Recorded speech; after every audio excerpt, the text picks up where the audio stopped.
Bien, buenos días para todos una vez más. La gracia de nuestro Señor sea con ustedes en esta hermosa mañana. Vamos a continuar con nuestra serie como en los días de Noé. Estamos haciendo un paralelismo entre el año 1656, después del pecado. Recuerden que el tiempo al hombre comienza a contársele no desde que es creado, sino desde que peca. Porque al inmortal no se le cuenta el tiempo, es inmortal. Se le cuenta el tiempo al mortal. Y el hombre se hizo mortal una vez que participó del pecado. En el año 1656, después del pecado, fue el año del diluvio. Estamos estableciendo un paralelismo entre ese año y nuestro año, el año 2020, el tiempo presente. El día de ayer vimos el primer punto en el cual hay similitud entre los días de Noé y nuestros días. ¿Se acuerdan cuál es ese punto? ¿Recuerdan? La mezcla de simientes. Vamos en nuestras Biblias al libro de Jueces.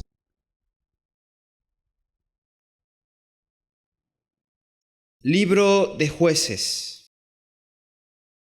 Jueces es un libro que viene inmediatamente después del libro de Josué. El tenor del libro de Josué es victoria. Victoria. Victoria sobre los pueblos, victoria sobre las personas que habitaban en Canaán, un pueblo de Israel fiel a Dios, liderado por Josué, que avanzaba de objetivo tras objetivo. Tuvo algunos percances por la apostasía de algunos, como el caso de Acán, pero sin embargo, la nota predominante en el libro de Josué es victoria. Pero termina el libro de Josué, empieza el libro de Jueces y el tenor cambia. Ya no es victoria. Ahora es derrota tras derrota, derrota tras derrota, humillación tras humillación. ¿Qué hizo la diferencia entre el libro de Josué y el libro de Jueces? Abramos nuestras Biblias en Jueces capítulo 1. Y vamos a leer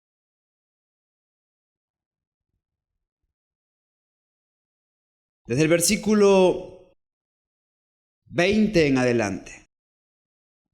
Jehová, el Dios de los cielos, había dicho al pueblo de Israel: cuando llegares a la tierra que yo te prometí, echarás de delante de ti al Eteo, al Jebuseo, al Fereceo, al Cananeo, a todos los echarás. No dejarás a nadie, ni mujer, ni niños, ni ganado, ni bestia, nada. No perdonarás nada, los echarás, dijo Jehová. Una orden que a muchos les ha confundido, y de hecho muchos han llegado a la conclusión que por órdenes como esta es que creen que el Dios del Antiguo Testamento fue uno y el Dios del Nuevo Testamento es otro. Es el mismo Dios. Solo que tenía algo en mente importante. Dios sabía que la mezcla de simientes desfavorece a su pueblo. El único desfavorecido con esa mezcla es su pueblo. Leamos desde el versículo 20. Y dieron Hebrón a Caleb, como Moisés había dicho, y él echó de allí a los 3 hijos de Anac. Mas los hijos de Benjamín no echaron al Jebuseo que habitaba en Jerusalén, y así el Jebuseo habitó con los hijos de Benjamín en Jerusalén hasta hoy. También los de la casa de José subieron a Betel, y Jehová fue con ellos. Y los de la casa de José pusieron espías en Betel, la ciudad antes que se llamaba Luz. Y los que espiaban vieron un hombre que salía de la ciudad y le dijeron: muéstranos ahora la entrada de la ciudad y haremos contigo misericordia. Y él les mostró la entrada a la ciudad y la hirieron a filo de espada, mas dejaron a aquel hombre con toda su familia. Y se fue el hombre a la tierra de los Eteos y edificó una ciudad a la cual llamó Luz, y ese es su nombre hasta hoy. Tampoco Manasés echó a los de Betseán, ni a los de sus aldeas, ni a los de Taanac y sus aldeas, ni a los de Dor y sus aldeas, ni a los habitantes de Ibleam y sus aldeas, ni a los que habitaban en Megido y en sus aldeas, mas los cananeos quisieron habitar en esta tierra. Y sucedió que cuando Israel se hizo fuerte, hizo al cananeo tributario, mas no lo echó del todo. Tampoco Efraín echó al cananeo que habitaba en Geser, antes habitó el cananeo en medio de ellos en Geser. Tampoco Zabulón echó a los que habitaban en Quitrón, ni a los que habitaban en Naalal, mas el cananeo habitó en medio de él y fueron tributarios.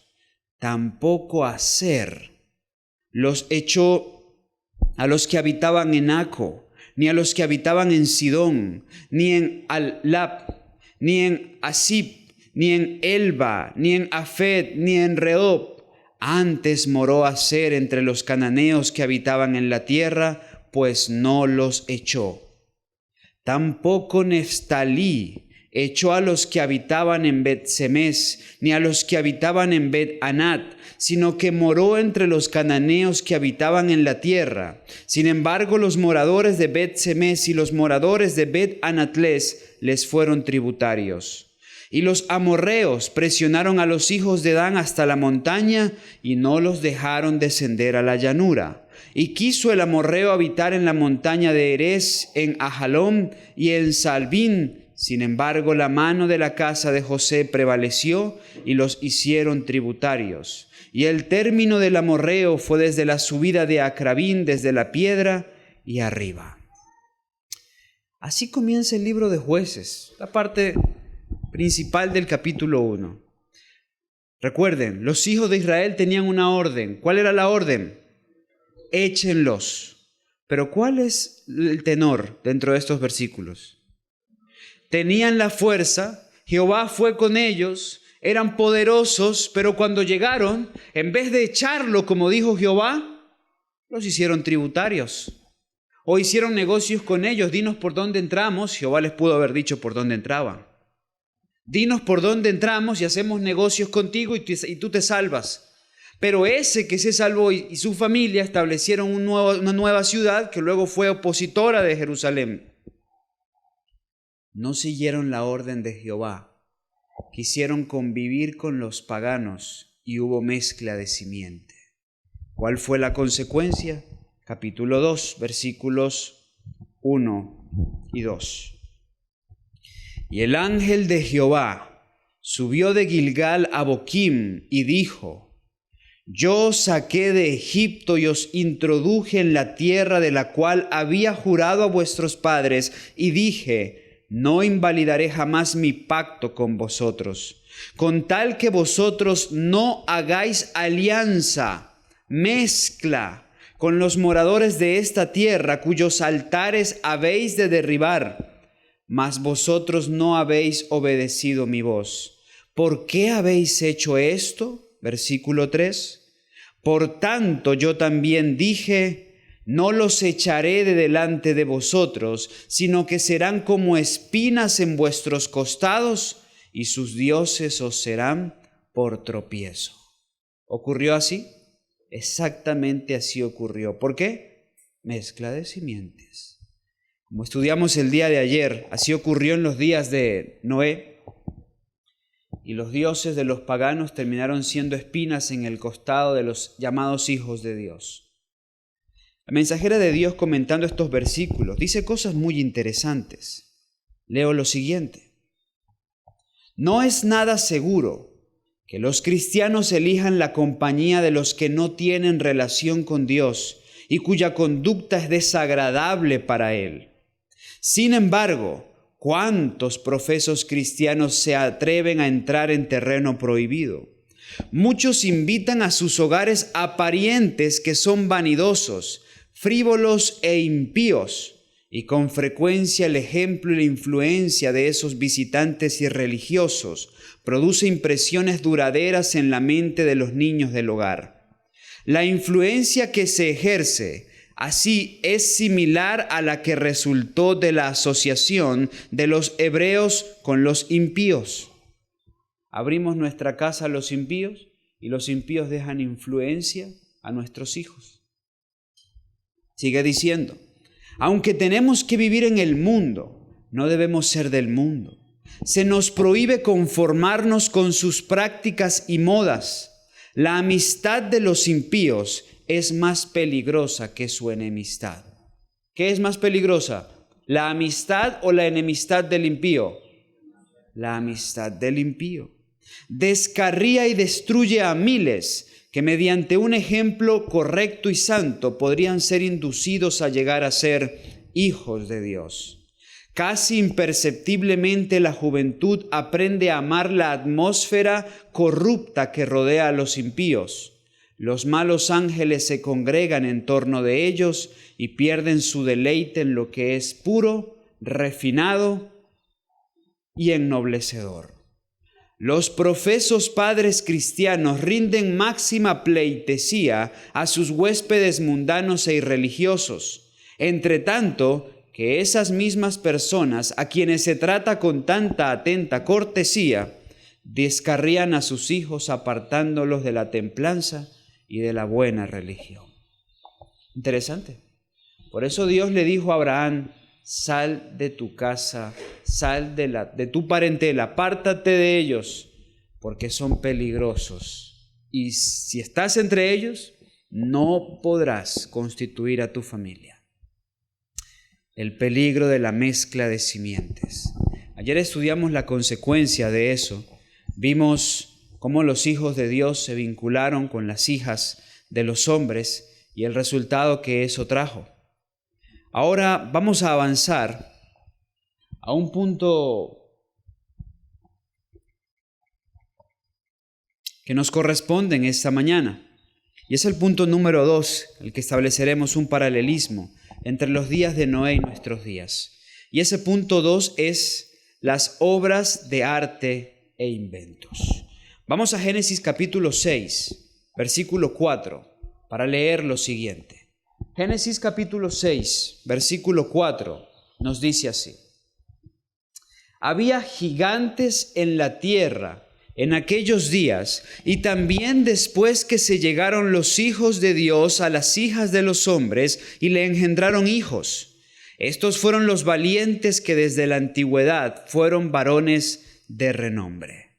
La Biblia nos dice en el versículo 4, después de hablar de la mezcla de simientes, que había hombres de gran estatura, de gran conocimiento, de gran portento.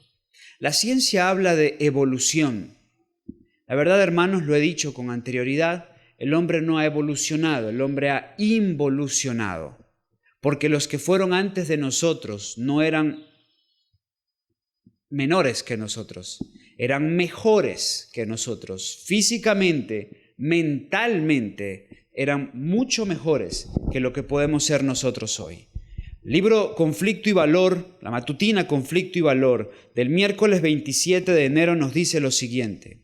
Los primeros habitantes de la tierra recibieron sus instrucciones del Dios infinito, que había creado el mundo. Los que recibieron su conocimiento directamente de la sabiduría infinito no eran faltos de conocimiento. Hoy hablan de los trogloditas, de los cavernícolas. Cavernícolas nosotros al lado de ellos.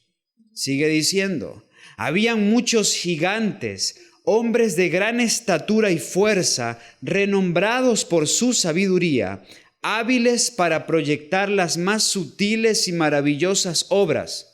Pero la culpa en que incurrieron al dar rienda suelta a la iniquidad fue proporcional a su pericia y habilidad mental. Estos hombres que habían sido honrados con grandes capacidades por parte de Dios, comenzaron a usar esas capacidades para gloriarse a sí mismo y llegaron al punto más espantoso. Noten lo que escribió la mensajera de Dios en Spiritual Gift, tomo 3, 1864. Pero si hubo un pecado por encima de cualquier otro que requería la destrucción de la raza por medio del diluvio, fue el crimen degradante ¿de qué? de la amalgama del hombre y la bestia. Un crimen que desfiguró la imagen de Dios y causó confusión por todas partes. ¿Qué dice la mensajera de Dios? Si hubo un crimen con el que Dios dijo se pasaron, ahora sí se pasaron, fue el de la amalgama. ¿Qué es una amalgama? Es una mezcla antinatural, es una mezcla no propia. Ahora, en este caso se ve, es una amalgama del hombre y la bestia. Saben, hermanos, en el registro de la creación, Génesis capítulo 1, las frases que más se repite, una de las frases que más se repite es, según su género, según su especie. Según su género, según su especie. Dios, que es un Dios de orden, hizo todo con orden. Todo según su especie. Todo según su género. Animales, plantas, todo según su género, según su especie. Ahora llegan los antediluvianos y dicen, se introducen en la genética. Estamos hablando de seres que podían introducirse en la genética con laboratorios muy avanzados. Y dicen, no nos agrada la creación de Dios. Queremos nuestra propia creación. Y comienzan a amalgamar, y lo primero que amalgaman, lo primero que combinan es el hombre y la bestia. ¿Qué trajo como resultado? Dice, un crimen que desfiguró la imagen de Dios y causó confusión por todas partes. Eran bestias confusas porque rompían el orden de Dios. Ustedes seguramente en algún momento han leído o han escuchado de algunos seres mitológicos que han hablado de las culturas a lo largo del tiempo. Les voy a expresar lo que creo al respecto. Por ejemplo, esos seres que eran mitad hombre, mitad caballo, mitad hombre, mitad otro animal, esos seres existieron, sí. La profeta lo confirma, es una amalgama, un cruce por manipulación genética, un cruce entre dos especies distintas. Recuerden que del mundo antediluviano sobrevivieron 8 personas. Esas 8 personas relataron a los que nacieron postdiluvio lo que vieron antes. Y por eso es que las culturas a lo largo de la historia, todas, la cultura celta, las culturas asiáticas, las culturas que se ubicaron en el sur y en el norte del África, todas de una u otra manera tenían la concepción de antiguos seres que eran mitad hombre, mitad animal. Pero ¿qué hay en cuanto a los dinosaurios? Sigamos leyendo. Spiritual Gift, tomo 3, página 75. Cada una de las especies de animales que Dios había creado fue preservada en el arca. ¿Qué dice la mensajera de Dios? Lo que Dios creó fue preservado en el arca. ¿Por qué? Pues sencillo. Ellos reconocieron la voz de su creador. Y cuando Génesis 6 dice que Dios los llamó, pues ellos entraron porque reconocieron la voz de su creador. Ahora, habían animales que no fueron creados por Dios en ese momento. Dice así. Las especies confusas que Dios no creó, que está diciendo la mensajera de Dios, que habían especies que Dios no había creado, pero que estaban ahí y que eran el resultado de la amalgama, fueron destruidas por el diluvio. Personas dicen, no, pero es que el dinosaurio existió, se han encontrado sus fósiles, se han encontrado sus restos. Bueno, ¿saben qué es un dinosaurio? Un dinosaurio es una amalgama. La mezcla de 2 especies diferentes. Usted puede analizar cualquiera de ellos, reptil y mamífero, reptil y ave, reptil y pez. Manipulación genética pura. No entraron al arca porque no eran parte de la creación de Dios. Eran parte de esas especies confusas que Dios destruyó con el diluvio. Y por eso es que hemos encontrado sus fósiles, sus restos y demás. ¿Me hago comprender? Todo esto lo hicieron los antediluvianos, es decir, había mucho desarrollo tecnológico. La mensajera de Dios también nos dice, carta 65, 1898, en el diluvio perecieron mayores creaciones del arte y del ingenio humano que las que conoce el mundo hoy en día. Las artes destruidas fueron mayores que las alardeadas artes actuales. Es decir, ¿usted se jacta de lo que hay hoy? No. Eso no es lo más avanzado que el hombre ha conocido. Lo más avanzado que el hombre ha conocido lo conoció el mundo antediluviano. Leamos la siguiente declaración. El verdadero conocimiento ha disminuido con cada generación sucesiva. Dios es infinito y los primeros habitantes de la tierra recibían sus instrucciones de ese Dios infinito que creó el mundo. No eran deficientes en conocimiento los que recibieron directamente la sabiduría infinita. Ahora hay muchos inventos y adelantos, así como máquinas que ahorran esfuerzo que no tuvieron los antiguos. Es verdad, hay cosas que tenemos ahora que ellos no tuvieron. ¿Pero por qué? Sigan leyendo. Ellos no las necesitaban. Mientras mayor ha sido el tiempo en que la tierra haya sido bajo la maldición, más difícil le ha sido al ser humano cultivarla y hacerla productiva. A medida que el suelo se ha vuelto más improductivo y se ha hecho necesario duplicar la labor para trabajarlo, Dios ha suscitado hombres con facultades ingeniosas para construir implementos que alivien las tareas de la tierra que gime bajo la maldición. Pero Dios no ha estado en todos los inventos. En gran medida, Satanás ha regido las mentes humanas y las ha impelido a nuevos inventos que las han hecho olvidarse de Dios. Lo mismo que pasó en los días de Noé, pasa hoy. Aunque Dios ha estimulado al hombre para facilitar su lucha contra las dificultades, sin embargo, ¿quién ha estado detrás de la mayoría de los inventos? ¿Qué dice ahí? Como en los días de Noé, Satanás. En lo que atañe a vigor, al intelecto, los que viven ahora no pueden compararse con los antiguos. Con los antediluvianos desaparecieron más artes y capacidades que las que posee la generación actual.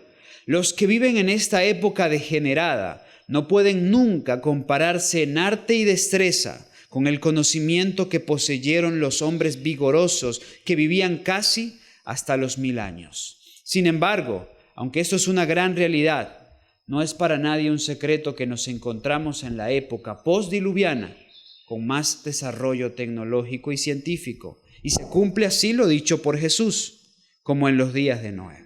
Vimos que el pecado que más aborreció Dios, ¿fue cuál pecado? ¿Sabían ustedes que eso hoy es una realidad?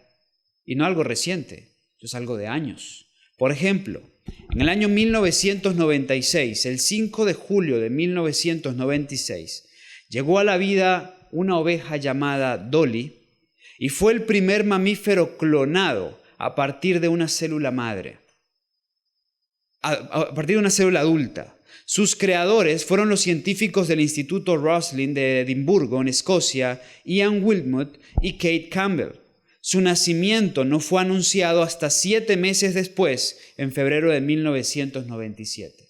Pero en el mismo año, 5 meses después de Dolly, el mismo instituto desarrolla Polly, otra oveja.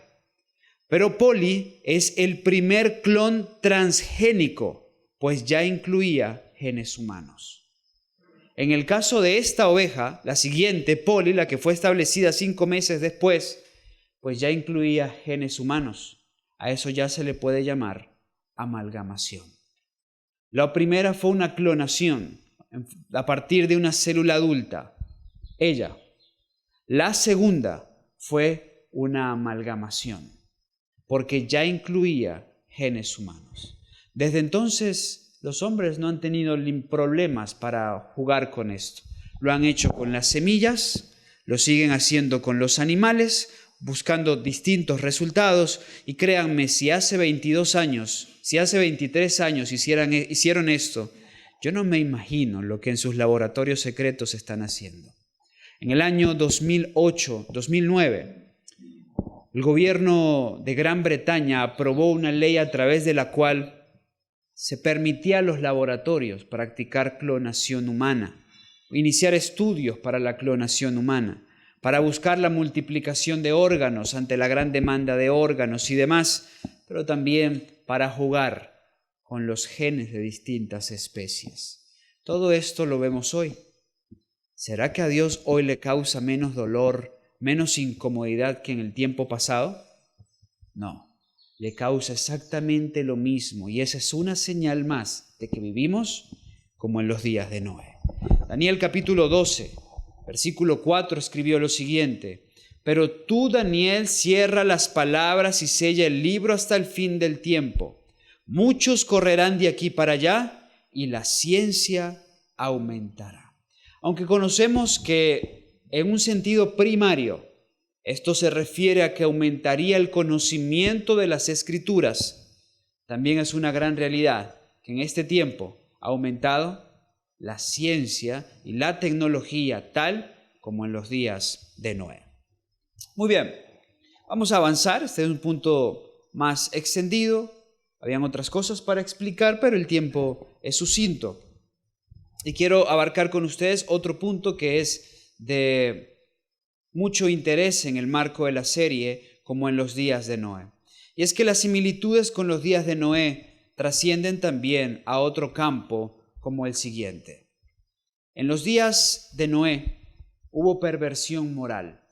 Sí, hubo perversión moral, tal como la hay hoy y tal como la hubo en los días de Lot. Porque de una manera muy similar a como Jesús lo hizo con Noé, lo hizo también en relación a Lot. Lucas capítulo 17, versículos 28 al 30, dice lo siguiente.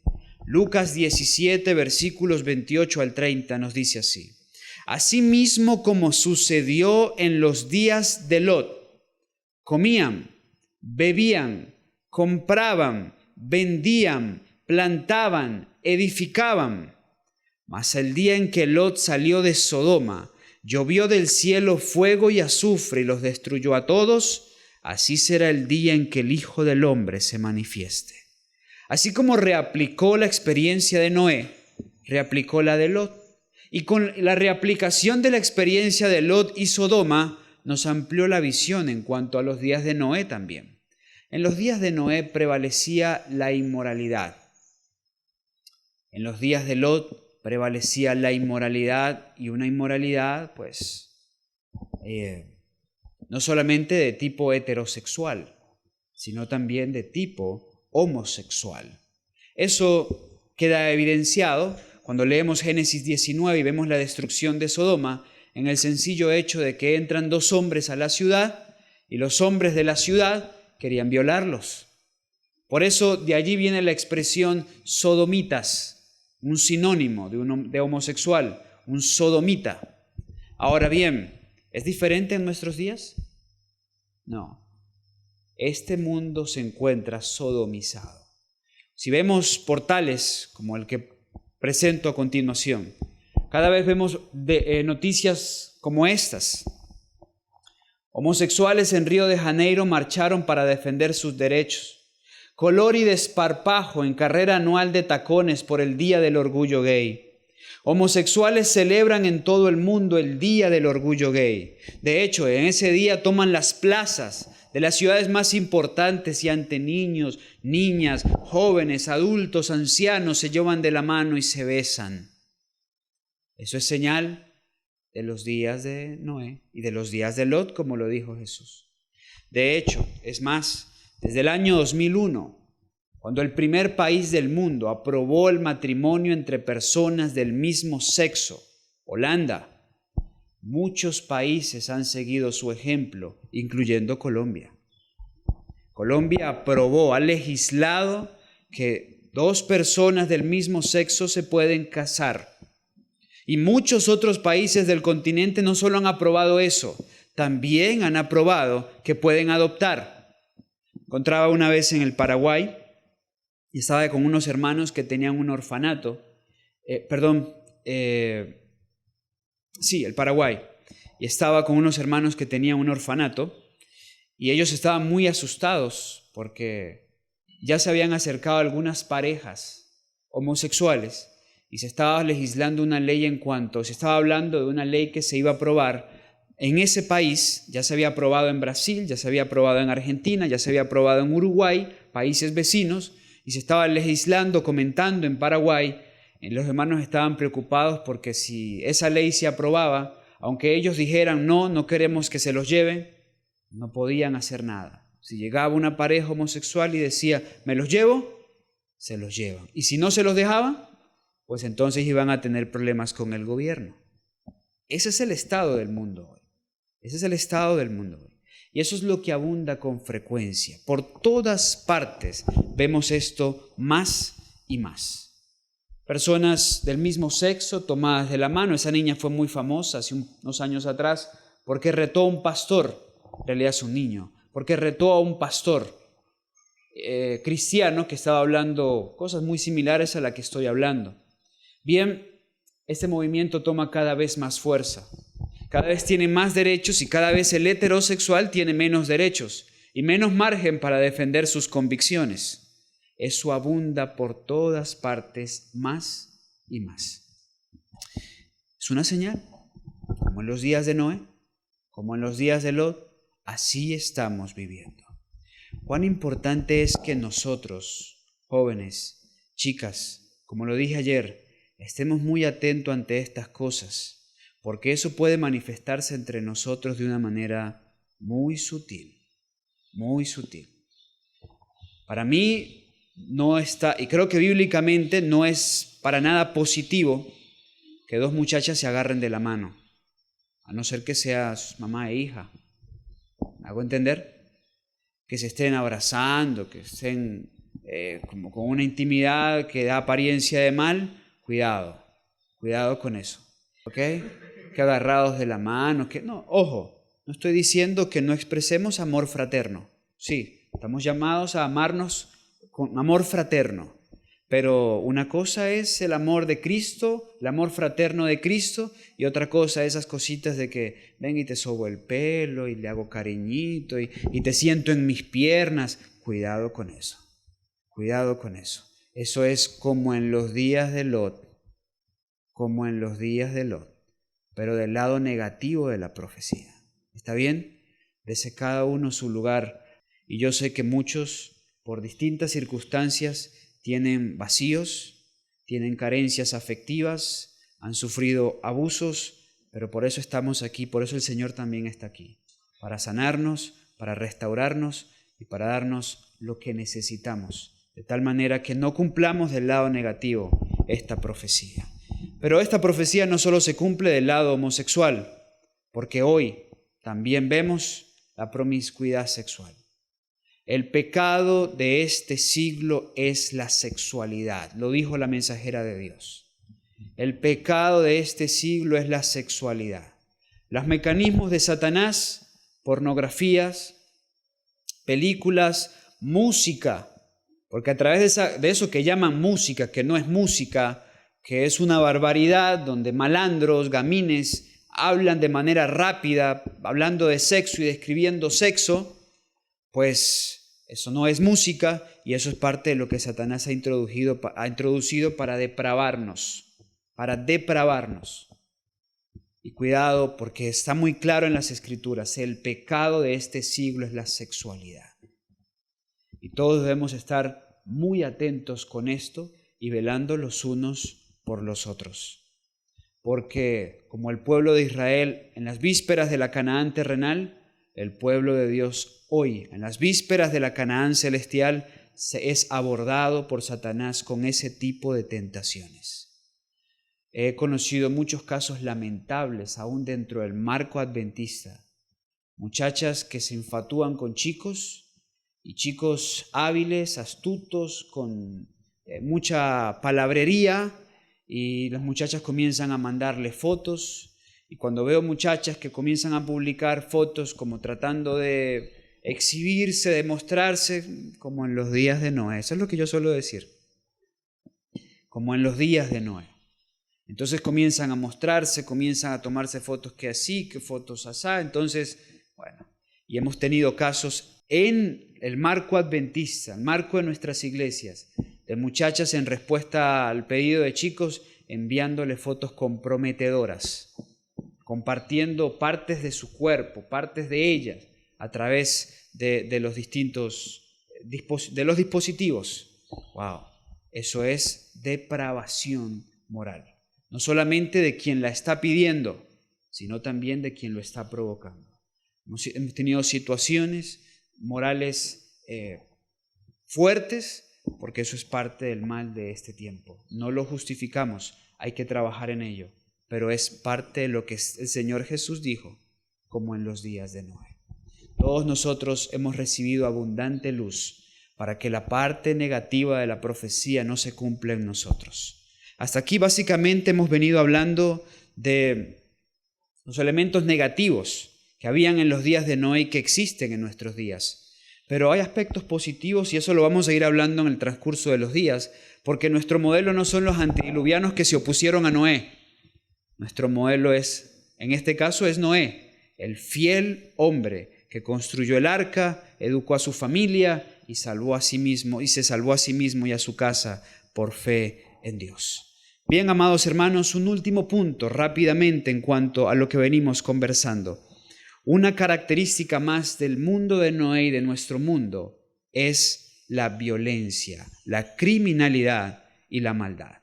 Por todas partes abundan los homicidios, los feminicidios, tráfico de personas, tráfico de órganos, violaciones, hurtos, robos, corrupción, mentiras.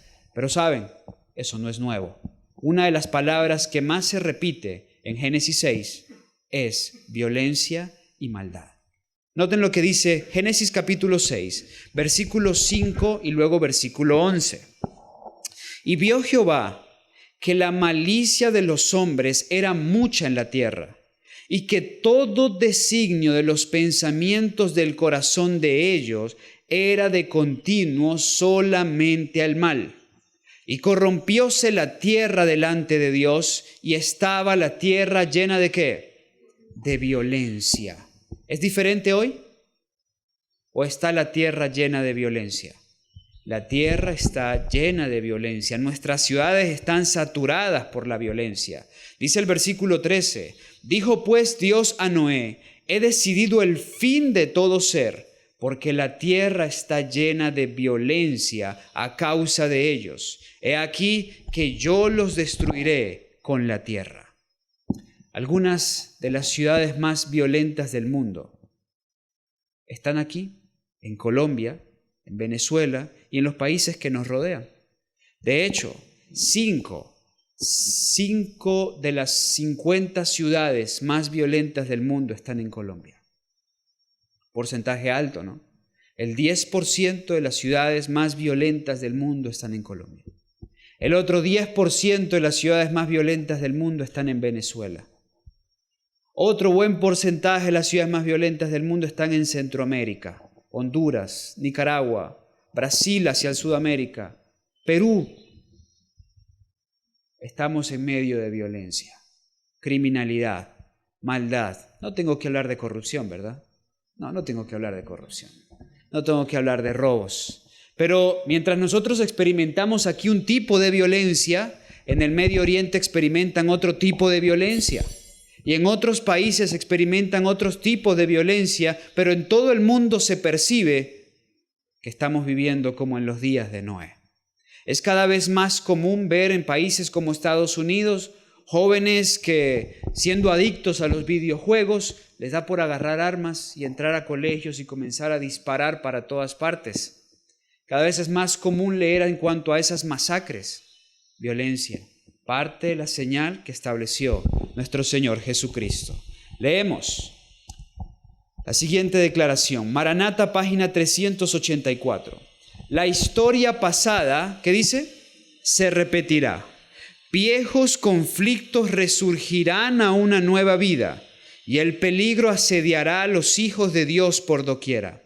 La violencia está tomando posesión de la familia humana, está saturando todas las cosas que hay sobre la tierra. La historia se repetirá, la historia se está repitiendo porque estamos cerca del retorno del gran rey. Con rapidez y seguridad se está acumulando una culpabilidad casi universal sobre los habitantes de las ciudades por causa del constante aumento de la resuelta impiedad. La corrupción que prevalece supera la capacidad descriptiva de la pluma humana.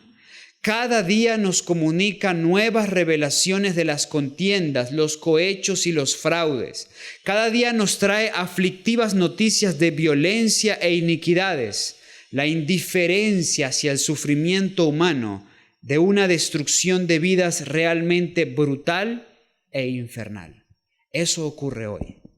Cada vez es más notorio cómo secuestran personas para traficarlas.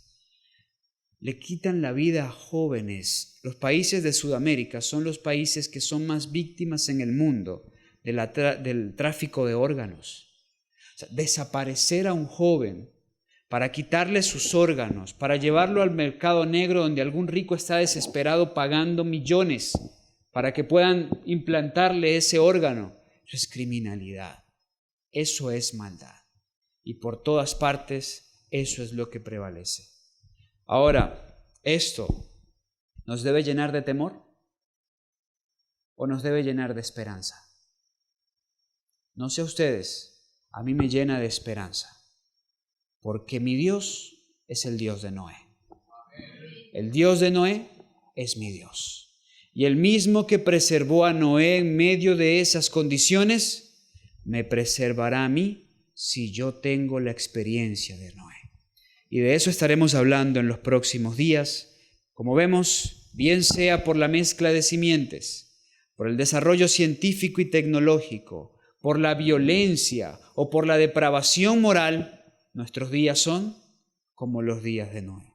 Pero aún hay mucha tela que cortar. Mañana iniciaremos con un punto especial. Sí, porque en el punto que iniciaremos mañana es un punto siempre necesario. Jesús vinculó a los días de Noé con la comida y la bebida. ¿Se acuerdan? Estarán comiendo y bebiendo, casándose y dándose en casamiento. ¿Por qué dijo eso? ¿Hay algún problema en comer o beber? ¿O hay algo en cuanto al comer y el beber que es malo y perjudicial? De eso hablaremos mañana. Allí retomaremos nuestro tema el día de mañana. Por lo pronto, amados hermanos, amados jóvenes, que el Señor nos bendiga en este día y que podamos tener esperanza, porque en medio del caos, en medio de la convulsión de este mundo, está nuestro Dios velando por los suyos como veló por Noé y los fieles del mundo antediluviano.